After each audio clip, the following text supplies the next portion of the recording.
जेजुरीमध्ये 3 महिला वारकऱ्यांचा अपघाती मृत्यू झाला। या तीनही महिला सांगली जिल्ह्यातल्या होत्या। त्यांच्या अपघाती मृत्यूमुळे संपूर्ण सांगली जिल्ह्यावर शोककळा पसरली। त्यांना श्रद्धांजली देण्यासाठी गाव बंद ठेवण्यात आलं। वारकऱ्यांच्या मृत्यूची घटनेची माहिती मिळताच गावामध्ये बंद पाळण्यात आलेला आहे। या संपूर्ण गावावर एक शोककळा पसरली।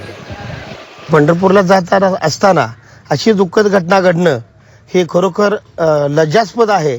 या दृष्टिकोनातून शासनानं त्यांच्या कुटुंबियांना काहीतरी मदत करावी आणि नुसती मदत करून न थांबता वर्षाला जे काही अपघातून काही वारकऱ्यांचा मृत्यू होतो त्या अनुषंगानं कायमस्वरूपी उपाययोजना करण्याची गरज शासनाची केंद्र सरकारची आहे। वारंवार जर अशा घटना घडत असतील आणि एखाद्याचा संसार जर होत असेल तर आपण या ठिकाणी मृत पावलेले व्यक्ती आहेत त्यांच्या कुटुंबातील कोणत्याही एका व्यक्तीला राज्य सरकारच्या मध्ये सामावून घेऊन त्यांना नोकरी द्यावी अशी आमच्या सर्व गावकऱ्यांची या ठिकाणी इच्छा आहे। आणि तातडीनं ताबडतोब त्यांना जे कोण मयत झाले आहेत त्यांच्यावर मदत आर्थिक स्वरूपाची मदत करावी आणि जे कोण जखमी आहेत त्यांना सुद्धा भरघोस प्रमाणात मदत करावी। होणाऱ्या लोकांचं वारकरी संप्रदायाचं हाल कमी करण्यात यावं।